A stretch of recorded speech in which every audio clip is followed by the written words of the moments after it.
ไม่สูงค่าพักมื้อในก็พักไหนมื้อในก็เต็มมีผักกาดหมอกโคในค่ะนะอันนี้ก็เต็มเป็นผักกาดหมอกในเฮาก็เต็มมาอ่าซอยไว้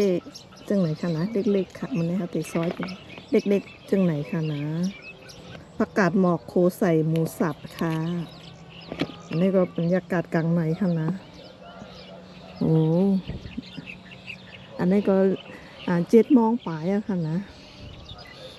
บรรยากาศตอนเช้า7 โมงค่ะแดดก็จำเตะออกแล้วเนี่ยค่ะนะมือในติผ้าอีกหนึ่งค่ะก็ติกินข้าวลาอีกหนึ่งเนี่ยค่ะนะตื่นลาอีกหนึ่งค่ะตื่นมาก็บ่มี6 โมงควายอะค่ะนะอันนี้เขาก็เตะโคตั้งหมอกค่ะนะเขาเตะโคอีกหนึ่งก็ค่ะกินกัน3ก็ค่ะเพราะว่าโคนนำเนี่ยเพราะว่ามันกัดเอาเนี่ยใครกินกันนะคะเนาะอันนี้เขาก็เต็มเพราะโคนนำค่ะนะเขาเตะโคจากตาเดียวค่ะเพราะว่ากลางวันมาเนี่ยก็หาเฮ็ดกินแทงค่ะนะพักในประเภทนำเนี่ยก็มันใกล้ใครกินเป็นนี่ก็ว่าเฮ็ดกำอีดเอากินเฮ็ดใหญ่กินกำเดียวในหวานค่ะนะเพราะเฮ็ดค้างไว้เนี่ยได้ใครกินแล้วล่ะ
อันนี้ก็จะเป็นผักขอบแคบนะคะเขาจะมาแกงผักขอบแคบนะคะนะเพราะว่าเมื่อวานเขาซื้อมาเขามันไก่ก็น้ำซุปมันเหลือค่ะก็เขาจะมาเอาผักขอบแคบใส่ค่ะนะก็เป็นในแทงผักมีนึงนะคะนะง่ายๆนะคะผักขอบแคบนี่ก็กาตีเฮิร์นในก็ขึ้นน้ำลายในค่ะเนาะขึ้นน้ำเต้ากระโฮงก็เต้นหมดค่ะนี่